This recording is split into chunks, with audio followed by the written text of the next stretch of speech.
यदुवंशी राजा परीक्षित को भगवान की पावन लीलाओं का रसपान करा रहे हैं और चर्चा सुनाते हुए उत्तर दिया है। सुनो हे राजन, कल की वेला में आप लोगों ने सुना कैसे भगवान कन्हैया ने मथुरा की जेल में अवतार लिया और रात ही रात वसुदेव जी ने उन्हें गोकुल में पहुंचा दिया। लेकिन यहाँ एक सोचने वाली बात है महाराज कि जिस समय वसुदेव को भगवान मिले उस समय हथकड़ी और बेड़ियां टूट गई, और जिस समय वसुदेव जी गोकुल आए और वो माया रूपी कन्या मिली तो हथकड़ी बेड़ियां पड़ गई। यहाँ एक भाव उत्पन्न होता है, जरा समझिएगा कि जब साधक को भगवान मिलते हैं तो माया छूट जाती है, और जब माया मिलती है तो भगवान छूट जाते हैं। जब वसुदेव जी को भगवान मिले तो हथकड़ी बेड़ियां टूट गईं, और जब कन्हैया गोकुल में छोड़ आए माया को उठा लाए तो फिर वही हाल हो गया जो पहले था। इसीलिए ये सीधी सी बात है कि दोनों में से मानव को एक ही प्राप्त होता है, या माया मिले या भगवान, दोनों एक साथ किसी को प्राप्त नहीं हो सकते। भगवान श्याम सुंदर गोकुल में पल रहे हैं। यदुवंशियों के जो गुरु हैं जिनका नाम है गर्गाचार्य जी महाराज, ब्राह्मण थे। उन्होंने श्याम सुंदर और बलराम जी का नाम संस्करण किया है खेरक में। खेरक का मतलब होता है जो हम लोग गोड़ा बोलते हो, जहां जानवर बांधे जाते हैं। एकांत में नाम संस्करण हुआ, और नाम रखने के बाद में दोनों भैया दिन पर दिन सियाने होने लगे। लेकिन ये सूचना भोजराज कंस को मालूम पड़ती है कि मैंने बिना मतलब के बहन बहनों को परेशान किया। काल तो हमारा गोकुल में पैदा हुआ है, उसे ये नहीं मालूम था कि वसुदेव जी ने पहुंचाया। वो तो ये सोचा करता था कि गोकुल में हुआ है, तो बेचारा अपने आप को अपराधी मानने लगा कि कहां मैंने बहन और बहनों को परेशान किया। इसने भगवान श्याम सुंदर को मरवाने के लिए अनेक राक्षसों को भेजना शुरू कर दिया गोकुल में कि जाओ और जाकर के कृष्ण नाम के बालक को मारकर आओ। भैया सब बारी बारी से राक्षस जो थे वो जाने लगे, लेकिन गिरधारी की बजी बसुरिया और गोकुल के मेले और राजा कंस के जितने राक्षस मारे श्याम अकेले में।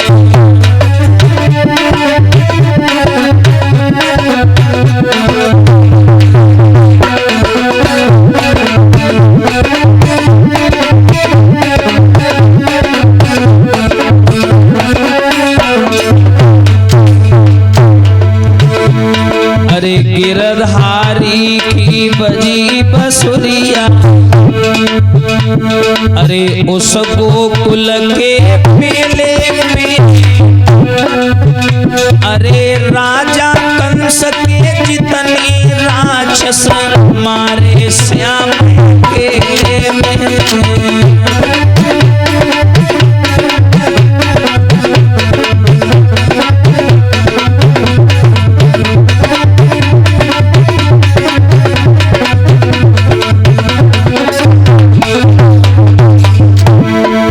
लेकिन भैया भगवान श्याम सुंदर को मरयाने के लिए जितने भी राक्षस भेजता है, भगवान श्याम सुंदर बारी बारी से सबको वही मार देते हैं। गए तो सब, लेकिन लौट के कोई नहीं आया।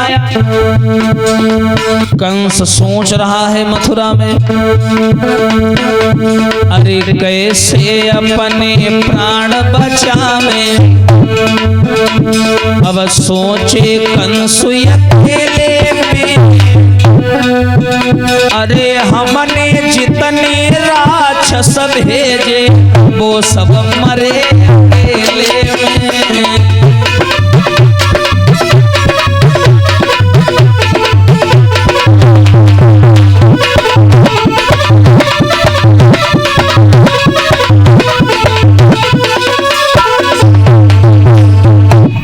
भगवान श्याम सुंदर को मारने हेतु कंस ने राक्षस भेजे। अघासुर, बकासुर, तृणाव्रत, धेनु, सक्टासुर, पूतना, तमाम जनों को भेजा, लेकिन गए तो सब लौट कर कोई नहीं आया।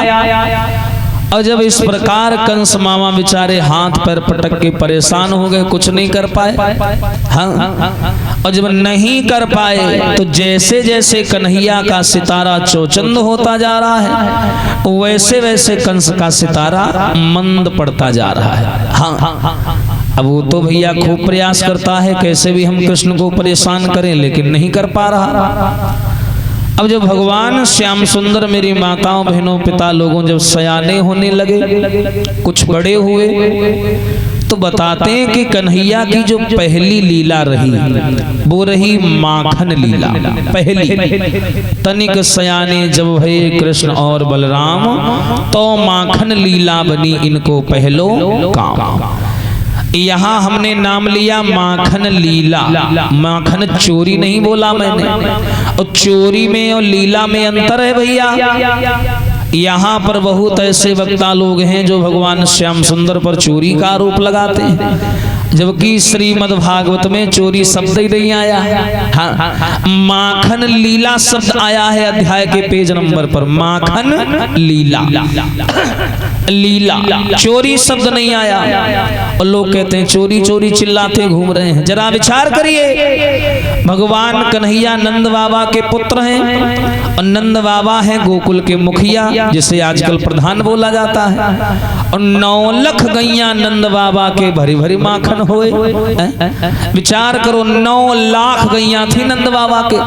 अब जही के घर में 9 लाख गैया हुई हैं, वो दूसरे घरे माखन चुरावे जाए। विचार करो, इतना माखन होता था कि भगवान श्याम सुंदर खा भी नहीं पाते थे। आधी मथुरा का टैक्स यहीं से भरा जाता था। हाँ, तो बताते हैं माखन चोरी शब्द नहीं आया, माखन लीला शब्द आया। लीला करी है भगवान ने, चोरी नहीं करी है। अब जैसे आपसे हमारा प्रेम है और आपने कोई चीज रखी और हमने आपको चिढ़ाने के लिए वो चीज उठाकर जेब में डाल ली, और तुमने देख लिया और हम जा रहे हैं और हंस रहे हैं दोनों एक दूसरे को देखकर, तो इसको बोलते हैं लीला। अब वही चीज हम तुम्हारी नजरों से बचा कर उठा के जेब में डाल लें और चोरी से निकल जाएं, तो इसको बोलते हैं चोरी। चोरी में लीला में फर्क है।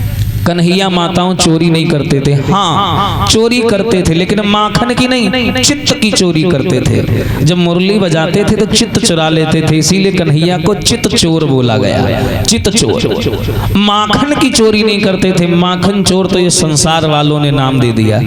हाँ, जबकि माखन चोर शब्द भागवत में है ही नहीं। फिर क्यों इन्हें माखन चोरी का आरोप लगा? बताते हैं कि जिस गोकुल में भगवान कन्हैया रहते हैं मेरी माताओं, उस गोकुल की जो बालाएं हैं, गोपियां, मैंने कल शाम को बताया भी था कि उन यदुवंशियों में 3 ही जातियां चला करती थी, गोप, ग्वाल, गुजर। इनकी जो लड़कियां हैं, जब ये घर में दही दूध जमाती हैं, तब ये भगवान श्याम सुंदर को भोग लगाने के लिए बुलाती हैं। तब कन्हैया जाते थे, उसी को लोगों ने चोरी का नाम दे दिया। और कैसे बुलाती हैं बालाएं? अरे चले आइयो प्रभु जी मेरे अंगना में, चले आइयो।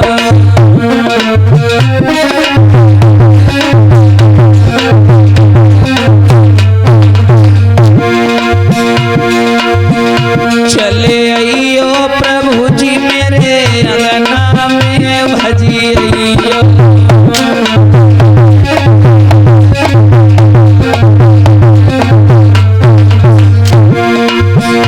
अरे कोरी कोरी मटकी में दहिया जमाया,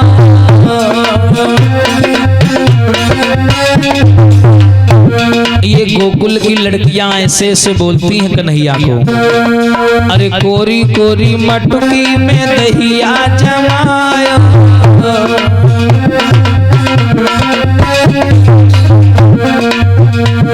अरे मैंने बुलायो तब नहीं आयो।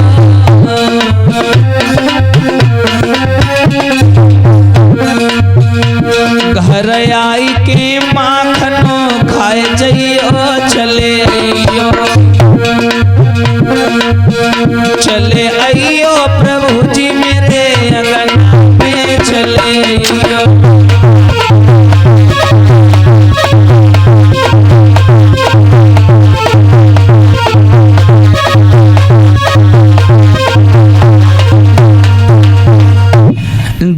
जवाब दिया है, ऐसा करो प्रभु, ये जो गोकुल की बालाएं हैं जब ये अपने घर में दही दूध जमाती हैं तो ये भगवान श्याम सुंदर को बुलाती हैं कि प्रभु आ जाओ और आकर के माखन का भोग लगा जाओ। तब मेरी माताओं कन्हैया जाते हैं और जाकर के दही और दूध का भोग लगाते हैं। इसी का नाम लोगों ने चोरी रख दिया। चोरी नहीं करते थे, 9 लाख गैया नंद बाबा के भरी भरी माखन होए। अब चोरी का आरोप इन पर लग गया क्योंकि ये बालाओं के हित में जाते थे। जिस समय घरों में बालाएं दही दूध जमाया करती थीं, उस समय मनोहर गीतों से मोहन को बुलाया करती थी। श्याम सुंदर को बुलाती थी, आ जाओ केशव, आकर के भोग लगाओ, उसके बाद में ही ये दही दूध जाएगा मथुरा। और मैं आप लोगों को बता दूं जानकारी के लिए, आज तक मथुरा वालों ने जितना भी माखन खाया सब कन्हैया का जूठा माखन खाया। हाँ, कन्हैया मथुरा भेजने से पहले खुद ही भोग लगाते थे, बाद में कहते रहे जाओ रे भेज दे हमारे ममाने में। हाँ, जूठे खवाओ इनका सबका।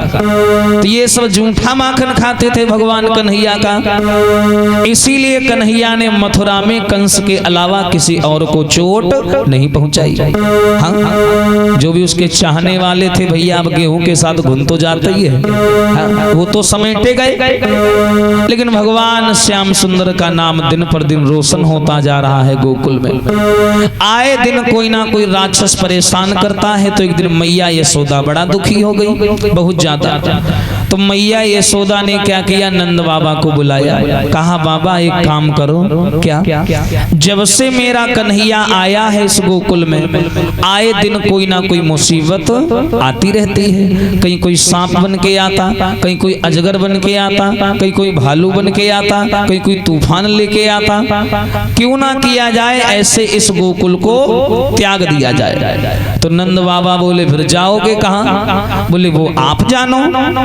तो नंद बाबा ने सब यदुवंशियों को बुलाया और सबसे सलाह मिलाई कि भैया ऐसी ऐसी बात है, यशोदा कह रही है कि गांव छोड़ दिया जाए। तो यदुवंशी बोले महाराज अगर गांव छोड़ दोगे तो कंस कहेगा ये डर के मारे भाग गए।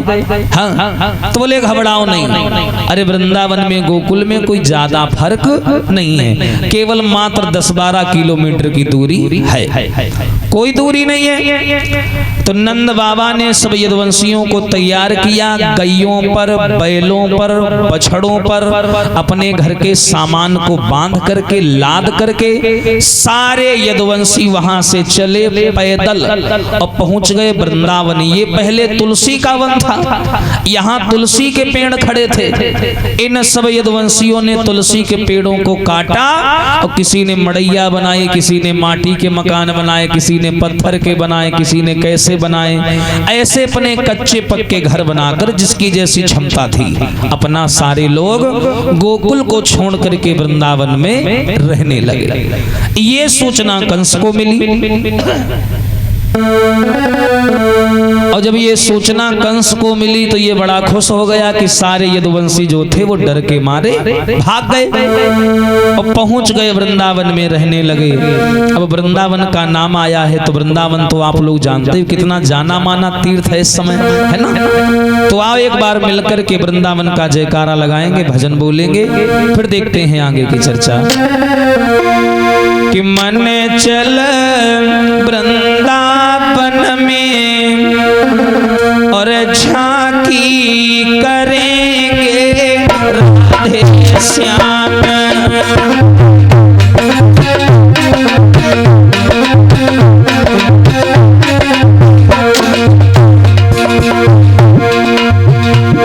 के मन चल वृंदावन में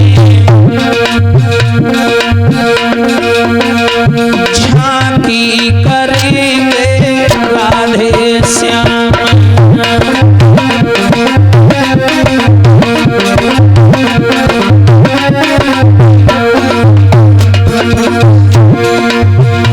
अरे वृंदावन में कृष्ण की पूजा,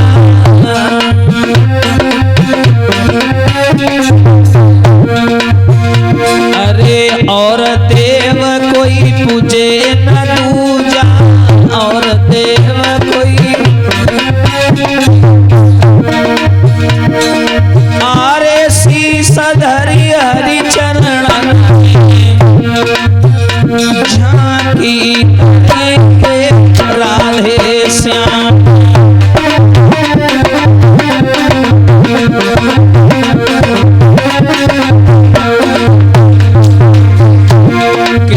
मन चल वृंदावन में झांकी करेंगे राधे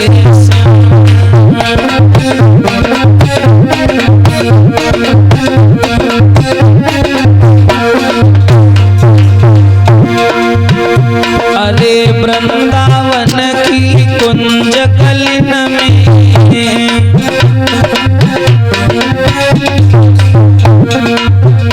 और बैठे मोहन राधा संग में बैठे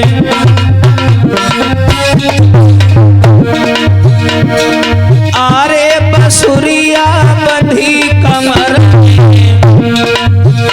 झांकी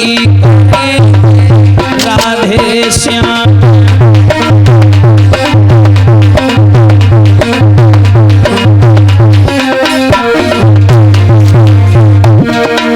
हरे की मन चली वृंदावन में झांकी करेंगे राधे श्याम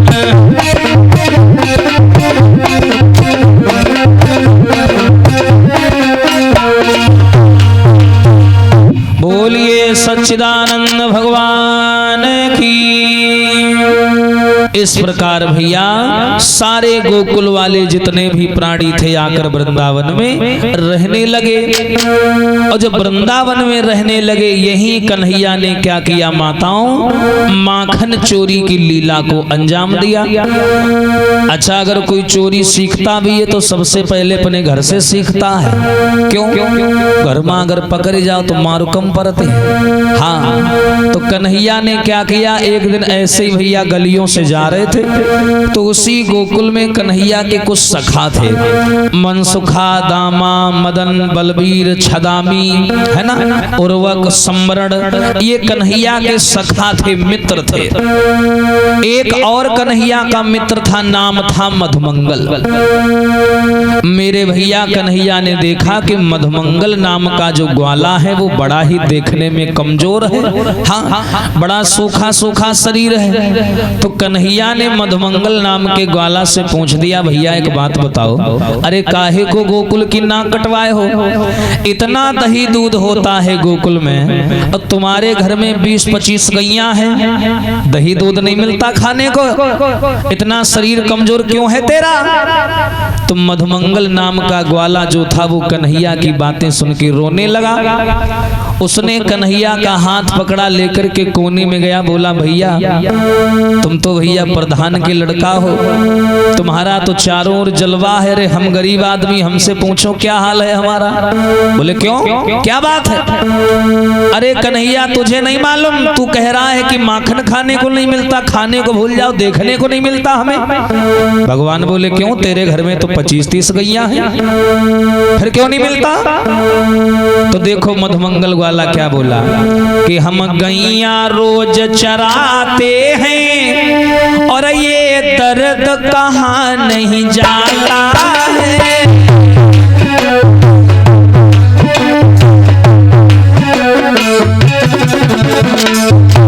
कन्हैया भैया हम गैया रोज चराते हैं ये दर्द कहाँ नहीं जाता है। भैया जितना दही माखन होता है वो सब मथुरा जाता है।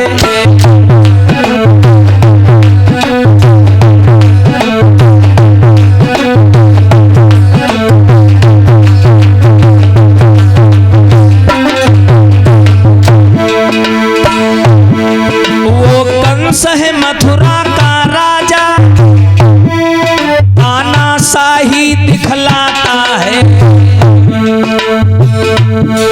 बस इसीलिए मेरे कनुआ तन दुर्बल हो जाता है।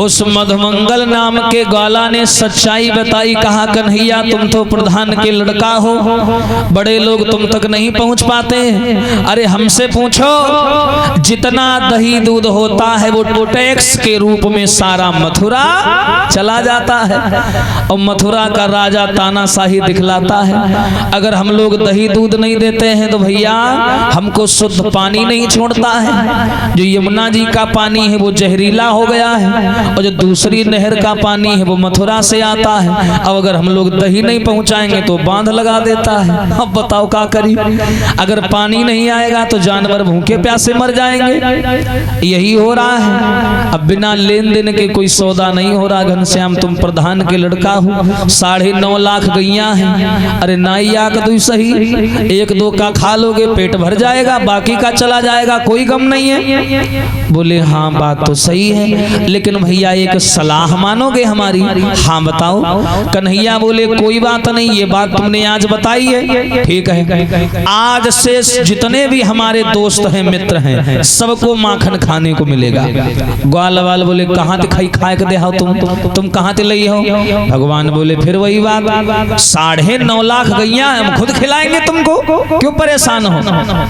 तो एकदम जवाब दिया ग्वाल वाल बोले हाँ हाँ बस करो, तुम्हारी महतारी इतनी कंजूसनी है, तुम बता रहे हो कि दही दूध खिलाओगे, अरे हम लोग इतने बड़े रहानो तब ते देख रहे तुम्हारे अम्मा वह धोती पहने दूसर नाइली नहीं सी, हाँ और तुम कह रहे हो माखन खवाएगी, इतनी कंजूसन है मैया यशोदा, अगर जान गई तो मरी है ब्याज में, यहाँ ध्यान रखो। कन्हैया बोले पागल हो, सहजिट कौन खाई जाए मांग के यहाँ, मांग के यहाँ कहूँ चीज खाए मजा आवती है। देखो ये बात सही है भैया, जिसके घर में दूध होता वो खाता नहीं, और जिसके घर में नहीं है वो मोल लेके खाते, यही हो रहा है आजकल। तो भगवान कन्हैया बोले परेशान ना हो, घर में दही दूध होता है, लेकिन जो मजा चोरी करके खाने में है वो ऐसे खाने में नहीं है। हाँ कन्हैया ने क्या किया मेरी माताओं, सब ग्वाल वालों से सलाह मिलाई, कहा सुनो आप लोग कभी वृंदावन घूमने जाना, वहां देखना नंदगांव